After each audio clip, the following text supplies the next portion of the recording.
A ver, mi hermano y yo, mis padres nos llevaron a un centro privado, a un seminario, en quinto de GB, que se llamaba La Preparatoria, y nos llevaron allí porque ellos pensaron que para nosotros íbamos a aprovechar más el tiempo y nos darían mejor educación y aprovecharíamos más el tiempo.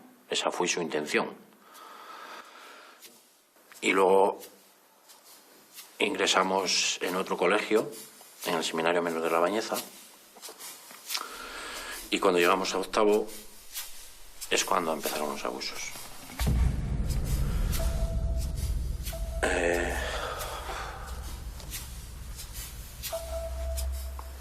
Es que de eso no quiero hablar más.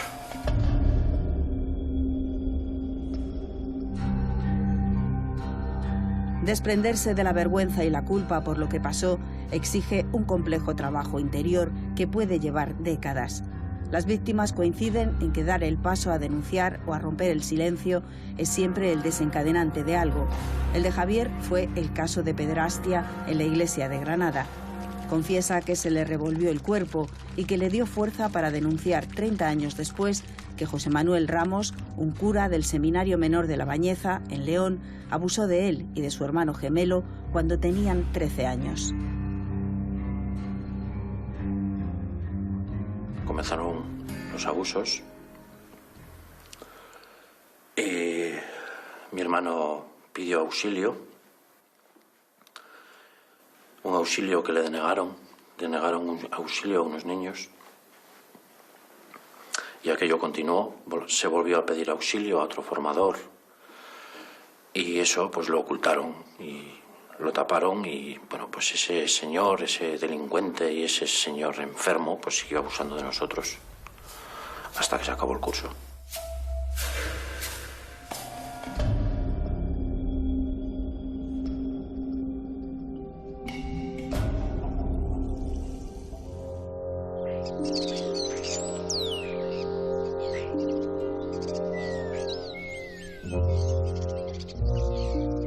El silencio y la oración son dos palabras sobre las que gravita la vida en la abadía benedictina de Montserrat.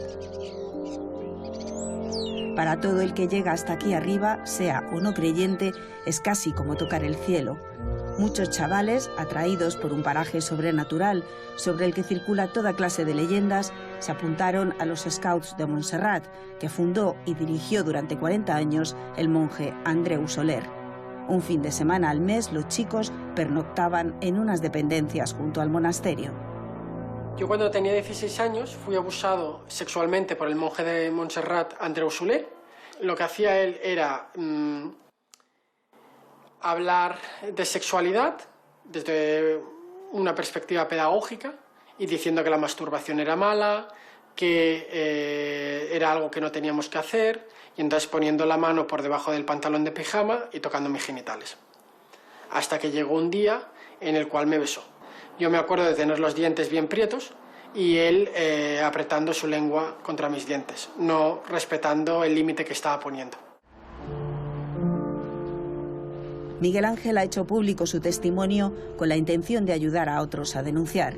A sus 37 años rememora con dolor los abusos que sufrió durante meses, siendo todavía un adolescente, pero sobre todo recuerda con indignación la respuesta que ha recibido del monasterio desde el mismo día en que dijo basta y contó a un monje de la abadía que Andreu Soler abusaba de él.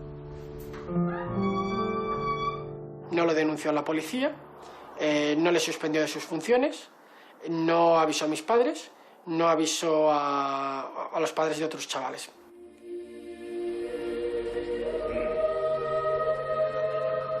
La abadía finalmente dio credibilidad a las acusaciones de Miguel Ángel y, como en otros casos de pederastia clerical, la única medida fue trasladar al monje Andreu Soler a otro centro.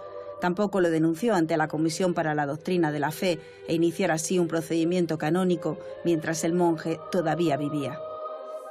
Ya somos 10 personas las que hemos denunciado, que se sigue hablando de nuestros abusos como supuestos. Y eso pasa porque el abad Soler y la abadía de Montserrat, a día de hoy, no han tenido la valentía y la decencia de decir públicamente que el monje Andreu Soler era un depredador sexual. Con el paso de los años, los reproches públicos de Miguel Ángel traspasaron los gruesos muros de Montserrat. Recientemente, el abad pidió perdón a las víctimas en una homilía y, por boca de su portavoz, reconoce que pudo haber errores en la gestión del caso. El principal desencuentro gira en torno a los 7.200 euros que el monasterio pagó a Miguel Ángel, según su testimonio, para que los hechos no trascendieran, algo que niega el portavoz de Montserrat. En ningún momento esto fue un pago a cambio del silencio. Nosotros siempre actuamos con la voluntad de ayudar, con la voluntad de no esconder nada y de estar siempre al lado del señor Miguel Ángel Hurtado. Pero si nos equivocamos, también queremos saberlo, queremos tomar las medidas y asumir las responsabilidades que sean necesarias. Ante el goteo de denuncias, otra de las medidas del monasterio ha sido la creación de una comisión formada por un médico, una abogada y una psicóloga. A través de una dirección de correo electrónico, cualquier persona puede poner en conocimiento de la comisión otros casos de abusos en Montserrat para su investigación. La Iglesia tiene que ser, por un lado, valiente para afrontar todos estos hechos y tiene que ser también humilde para aceptar los errores que se hayan podido cometer y para tomar las medidas que sean necesarias para que no se repitan, siempre estando al lado de las víctimas, porque muchas veces son gente que se puso o manifestó su confianza a la Iglesia y que la Iglesia no supo devolverles esta confianza que ellos nos habían dado.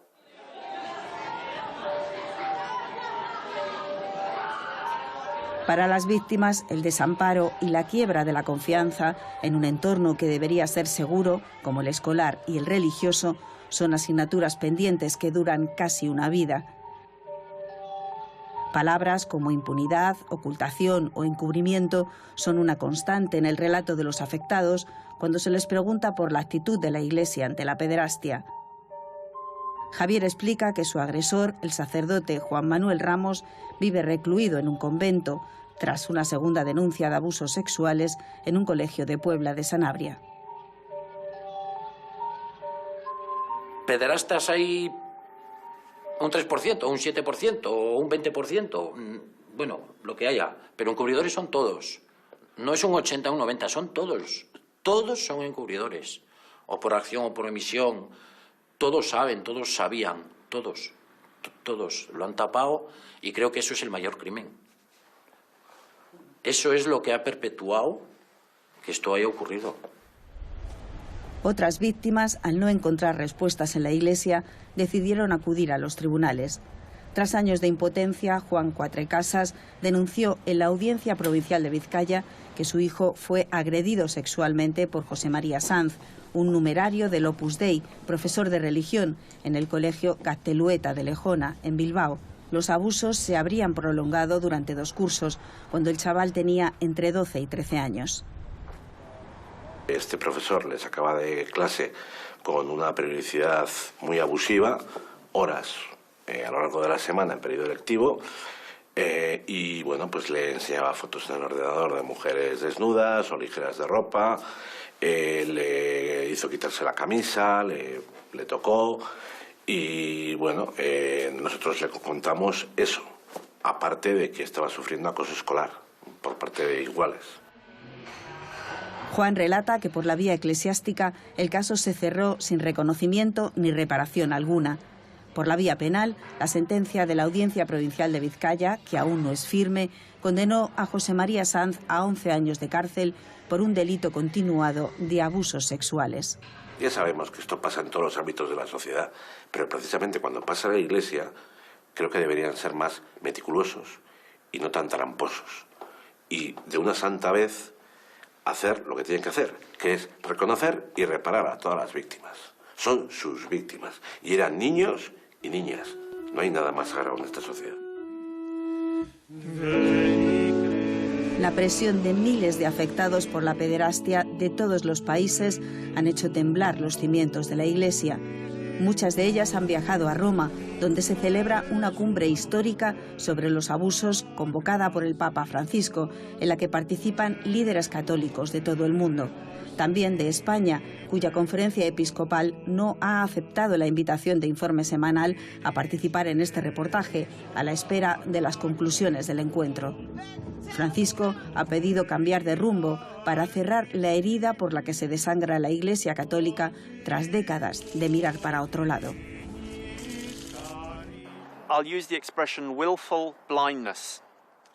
Yo usaría la expresión ceguera voluntaria, la creo muy acertada.